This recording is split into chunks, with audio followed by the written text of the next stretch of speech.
میں نہ پیسوں کی لالچ ہونی چاہیے، نہ عزت مطلوب ہو، نہ اپنے آپ کو اونچا دکھانا مطلوب ہو. دعوت جھک کے دی جاتی ہے. دیکھو تبلیغی جماعت اتنی کامیاب کیوں ہے، اتنی کامیاب، حالانکہ ایک پیسہ بھی نہیں ملتا. کھانا، چائے، نسوار، پان، گٹکا سب اپنے خرچے پہ. جب آپ ایک سال جنگلوں میں پیدل لگا کے آؤ گے تو کوئی ایئرپورٹ پہ پھول لے کے کھڑا ہوا نہیں ہوتا ہے بھائی. نہ دفتر میں کوئی انکریمنٹ لگ جاتا ہے، نہ گورنمنٹ کی طرف سے کہ ماشاءاللہ چونکہ ان کے کوئی سرٹیفکیٹ بھی نہیں ملتا. آپ بتاؤ میں سال لگا کر آئے ہوں، وہ اگلا کیا ثبوت ہے؟ کہ ثبوت تو کچھ بھی نہیں ہے. مدنی مسجد فون بھی کرو گے شاید وہ بھی کہہ لیں ہم تو جانتے ہی نہیں اس بندے کو ہے کون.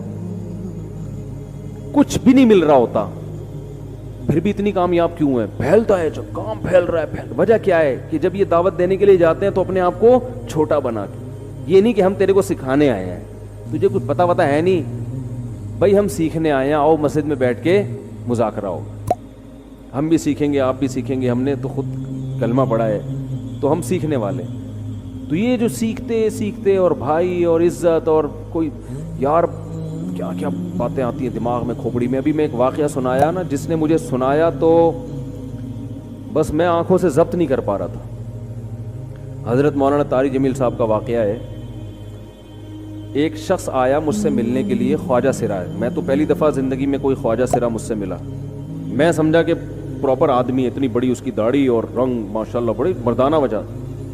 لیکن جب بات چیت کا انداز ہوتا ہے تھوڑا سا، وہ ایٹیٹیوڈ سے اندازہ ہو گیا کہ یہ مکمل مرد نہیں ہے. تو اس نے مجھے خود بتا دیا میں خواجہ سرا ہوں. میں نے کہا بھائی ہم سے ملنے کے لیے کیسے آئے آپ، اتنی بڑی داڑھی آپ کی. اس نے اپنا جو واقعہ سنایا نا، میں 3 دفعہ وہ واقعہ سناتے ہوئے رویا ہوں. اور جب وہ سنا رہا تھا اس وقت میرے آنکھوں سے آنسو نکل رہے تھے. اس نے یہ ابھی بھی میرا بیان سنتا ہے وہ. اس نے واقعہ سنایا کہ میں جب پیدا ہوا تھا نا تو میں خواجہ سرا تھا. گھر میں ایسا بچہ پیدا ہو جائے والدین کی طرف سے عزت نہیں ملتی. جب 10-12 سال کا ہوا تو نہ بھائی مجھے عزت دے رہا ہے اور نہ میرا والد مجھے عزت دے رہا ہے. میں بھائی کے ساتھ کہتا ہوں مجھے باہر لے کے جاؤ تو وہ کہتے ہیں لوگ میرا مذاق اڑائیں گے تمہیں دیکھ کے. ظاہر ہے اس کی حرکتیں تھوڑی زنانہ لڑکیوں والی حرکتیں ہوتی ہیں. اور والد بھی کہیں محفلوں میں نہیں لے کے جا رہے، ایک مذاق اڑایا جاتا ہے. کہنے ایک دفعہ میں کہیں گزر رہا تھا تو یہ جو ہوتے ہیں نا خواجہ سراؤں کی پوری ایک جماعت تھی، انہوں نے مجھے پہچان لیا، دیکھا اتنا اچھا. اس وقت نہ اس کی داڑھی اور یعنی اس میں خواتین والی ہی علامتیں تھیں زیادہ. تو انہوں نے مجھے کہہ رہے ہیں اتنی عزت دی، کھانا کھلایا اور اپنے گرو کے پاس لے کر گئے. اور گرو نے کہا کہ تم ہمارے ایجنٹ بن جاؤ، ہم تمہیں پھر اب ڈانس ماس کروائیں گے، آدھے تمہارے آدھے ہمارے، جو بھی اس کا سیٹ. کہہ رہے مجھے پہلی دفعہ کہیں عزت ملی.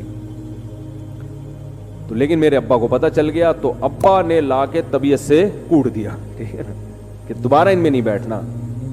ٹھیک ہے ہم نے توبہ کر لی بھائی، یہ برے لوگ ہیں، ڈانس ماس اچھی چیز نہیں ہے، ٹھیک ہے. تو اب کیا ہوا، کہتے ہیں کہ پھر جو ہے نا کچھ دنوں میں کہیں کسی سے جھگڑا میرا ہوا کسی بات پہ، تو اس نے انتقام لینے کے لیے شکایت لگا دی ابا کو کہ یہ دوبارہ ان کے پاس گیا. حالانکہ وہ جھوٹی شکایت تھی. اب ابا کو لگا کہ یہ صحیح کہہ رہا ہے جس نے شکایت لگائی ہے، کیونکہ شبہ تو تھا نا ابا کو دوبارہ جائے گا. ابا نے پھر مارا. کہہ رہے میں بول رہا ہوں کہ میں نے یہ کام نہیں کیا، میں نہیں جا رہا ان کے پاس، میں نہ ناچ گانا سیکھ رہا ہوں، کچھ بھی نہیں. لیکن ابا نے اس کی باتوں میں آ کے انکوائری نہیں کی ہوگی پوری، وہ سمجھے ہوں گے کہ بھئی ایسا ہی ہے. تو ابا نے پھر کٹائی لگائی. تو اس کے دل میں منفی جذبات پیدا ہو گئے اور یہ گھر سے بھاگ گیا کہ بھئی مجھے ویسے تو عزت نہ یہاں مل رہی ہے اور میں اب ذلت برداشت بھی کر رہا ہوں تو بھی. کہہ رہے میں وہاں چلا گیا. تو جب میں وہاں گیا ہوں نا خواجہ سراؤں کے ہاں، تو وہی گرو اور ڈانس، اور پھر اس نے مشہور کچھ ایکٹروں کے نام بتائے جن کے ساتھ ہم ڈانس کرتے تھے. اور پیسے آنا شروع ہو گئے، آدھے گرو کی جیب میں آدھے ہماری، اور ہٹو بچوں. لیکن ظاہر ہے یہ کوئی عزت دار راستہ تو نہیں ہے نا. کہہ رہے ہیں کہیں سے تبلیغی جماعت میں حضرت مولانا طارق جمیل صاحب آ گئے. انہوں نے اجازت مانگی، ہمارے گرو کو پیغام بھیجا بھائی مجھے ایک دفعہ یہاں آ کے دعوت دینا. تو اس نے اجازت دے دی، آ جاؤ بھائی. بیان کیا، ان کو سمجھایا بھائی یہ زندگی نہیں ہے، اللہ کی سیروزے کے لیے بہرحال ترغیب دی. کہہ رہے ہیں میں تیار ہو گیا، باقی لوگ تیار نہیں ہوئے، میں تیار ہو گیا. کہہ رہے میں نے گرو سے اجازت لی، اس نے کہا جاؤ لگا لو سیروزہ.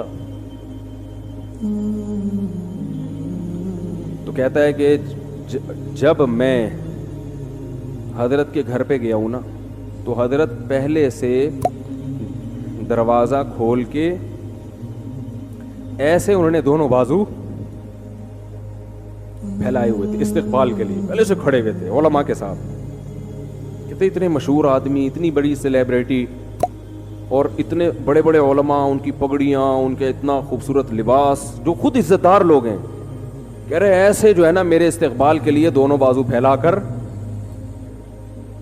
کھڑے ہوئے, اور ایسے مجھے بیٹا بنا کے نہ اپنے سینے سے لگایا کہ تو میرا بیٹا ہے. کہہ رہے خدا کی قسم مجھے زندگی میں پہلی مرتبہ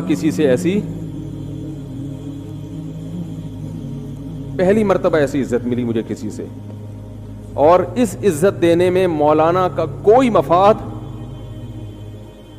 بولو بھائی, کچھ, بلکہ ذلت ہوگی نا. لوگ کہتے ہیں خواجہ سرا کو بیٹا بنایا ہوا ہے, اور اس وقت تو اس میں بیچارے میں کچھ زنانہ سی علامتیں بھی تھیں, تو خواجہ سرا کو کیا دے رہے ہیں, عزت دے رہے ہیں. کیا کسی تاجر پہ محنت کرو تو تھوڑا چندہ دے دے گا مدرسے, وہ ایسا ہی ہے نا, اور کسی افسر پہ محنت کرو تو تعلقات کیا ہو جائیں گے, جب وہ دین پر آئے گا تو اس سے کیا فائدہ. اس کو تو باپ ایسے ان لوگوں کو ریجیکٹ کر دیتے ہیں, بھائی اپنانے سے. کہہ رہے مجھے یہ اپنا رہے ہیں, ایسے سینے سے لگایا انہوں نے, اور مجھے سہروزے کی جماعت میں اپنے ساتھ لے کر گئے, کھلاتے تھے, بڑا خیال رکھوایا میرا.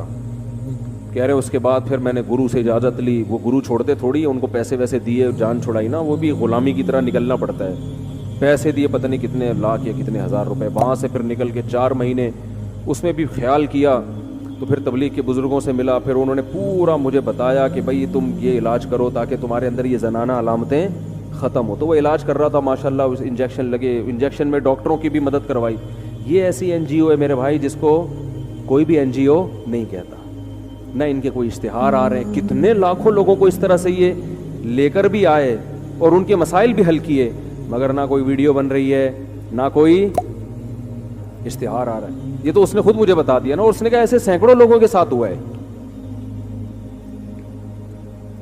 تو اس کی ماشاءاللہ اب داڑھی نکل گئی. اس نے کہا آہستہ آہستہ میں, اللہ سے امید ہے کہ مکمل مرد بن جاؤں گا میں. تو یہ ہے وہ دعوت جس میں آپ کا کوئی مفاد بولو نہیں ہے. تو دعوت کے کام میں جب تک اس درجے کا اخلاص نہیں ہوگا, اس وقت تک آپ کی دعوت میں جان پیدا